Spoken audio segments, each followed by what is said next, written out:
CSK team இந்த ஆக்ஷன்ல எந்த players எல்லாம் எடுத்த பிளேயர்ஸ் எல்லாம் ஒர்த்தா இல்லையான்னு இப்ப நாம இந்த ஸ்குவாட பத்தி டீடைலா பார்க்கலாம். ஜடேஜாக்கு ரீப்ளேஸ்மெண்டா ஒரு அன்கேப்டு பிளேயரான பிரசாந்த் வீர 14 கோடியே 20 லட்சம் கொடுத்து எடுத்திருப்பாங்க. இவர் டொமஸ்டிக் T20 மேட்ச்ல வெறித்தனமா பேட்டிங் பண்றது மட்டும் இல்லாம நல்லா போலிங் போட்டு விக்கெட் எடுக்கிற எபிலிட்டி உள்ள பிளேயராவும் பெர்ஃபார்ம் பண்ணிட்டு இருக்காரு. சிஎஸ்கே டீமுக்காக பல முறை ட்ரையல்ஸ் அட்டெண்ட் பண்ணி இப்ப ஒரு வழியா சிஎஸ்கே டீம் உள்ள ஜாயின் பண்ணிருக்காரு.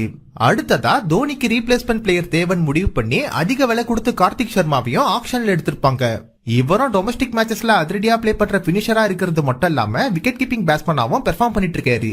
இவங்க ரெண்டு பேரால அவ்வளவு சீக்கிரமா தோனி அண்ட் ஜடேஜாவை ரீப்ளேஸ் பண்ண முடியாது.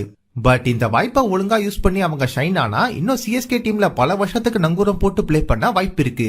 சோ வரப்போற ஐபிஎல்ல ஐ பிரைஸ் டேகோட அவங்க எப்படி பெர்ஃபார்ம் பண்ண போறாங்கன்றத கொஞ்சம் வெயிட் பண்ணி தான் பார்க்கணும். ஜடேஜா டீம்ல இல்லாம மொத்த பிரஷரையும் யங்ஸ்டர் பிரசாந்த் வீர் மேல போடாம பேக்கப் ஆப்ஷனுக்காக அகில் ஹோசனை டீம்ல எடுத்திருக்காங்க. பிச் கண்டிஷனை பொறுத்து அகில் ஹோசனுக்கு பிளேயிங் லெவல்ல வாய்ப்பு கிடைக்கும் இப்ப எதிர்பார்க்கப்படுது. சென்டிமெண்டா சிஎஸ்கே டீம்ல ஒரு வெஸ்ட் பிளேயர் இருக்கிறத நினைச்சு சிஎஸ்கே ஃபேன்ஸ் எல்லாம் சந்தோஷமா இருக்காங்க. அடுத்ததா ராகுல் சகரை 5 கோடியே 20 லட்சம் கொடுத்து சிஎஸ்கே டீம் ஆக்ஷன்ல எடுத்திருப்பாங்க. டீமோட பிளேயிங் லெவல்ல கண்டிப்பா நூர் அகமது தான் ஃபர்ஸ்ட் பிரிஃபரன்ஸா இருப்பாரு.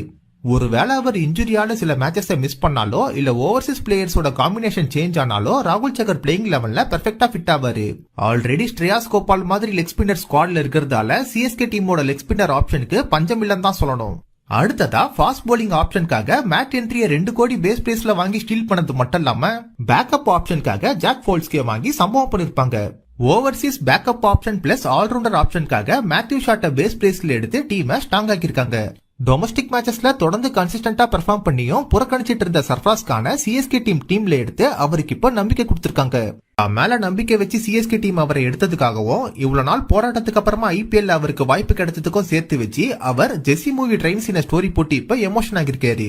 பேக்கப் ஆல்ரவுண்டர் ஆப்ஷனுக்காக அமன் கான 40 லட்சம் கொடுத்து ஸ்குவாட்ல எடுத்து சிஎஸ்கே டீம் இந்த ஆப்ஷனை சிறப்பா முடிச்சிருப்பாங்க. மொத்தமா சிஎஸ்கே டீம் இந்த ஆக்ஷன்ல 4 ஓவர்சீஸ் பிளேயர்ஸையும் 5 இந்தியன் பிளேயர்ஸையும் எடுத்து அட்டகாசமான ஸ்குவாடை இப்ப ஃபார்ம் பண்ணிருக்காங்க. ஒரு நல்ல டெத் பவுலரை சிஎஸ்கே டீம் ஆக்ஷன்ல எடுக்காம விட்டதா ஃபேன்ஸ் இப்ப விமர்சனம் பண்றாங்க. பிகாஸ் நேத்தன் எல்லிஸ் மட்டும் தான் ப்ரூவன் டெத் பவுலிங் ஸ்பெஷலிஸ்டா இருக்காரு. பட் அவருக்கு பேக்கப்பா யாருமே இல்லன்னு குறை சொல்றாங்க. அதே மாதிரி மேட் என்ட்ரி போல ஒரு பவுலரை அண்டர் எஸ்டிமேட் பண்ணக்கூடாது. Last year Pathirana Nathan Ellis 2 பேருமே டெத் பவுலர்ஸா இருந்ததால எல்லிஸ்க்கு பிளேயிங் லெவல்ல வாய்ப்பு கொடுக்க முடியாம போயிருக்கும்.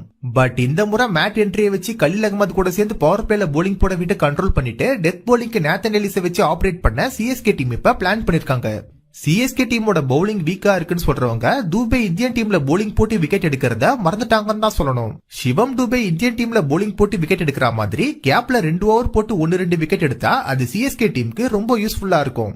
பட் சிஎஸ்கே டீம் அவருக்கு பவுலிங் கொடுப்பாங்களா மாட்டாங்களா இல்ல இப்பவும் அவரை இம்பாக்ட் பிளேயரா தான் யூஸ் பண்ணுவாங்களான்னு கொஞ்சம் வெயிட் பண்ணி தான் பார்க்கணும். சிஎஸ்கே டீம் மொத்தமா 4 ப்ராப்பர் பேட்ஸ்மேன் 4 ப்ராப்பர் விக்கெட் கீப்பரையும் சேர்த்து 8 வெரைட்டி ஆல்ரவுண்டர்ஸும் 9 டிஃபரெண்ட் பவுலர்ஸையும் ஸ்குவாட்ல எடுத்து சிஎஸ்கே டீம் வரப்போற ஐபிஎல் இப்ப களமிறங்க ரெடியா இருக்காங்க.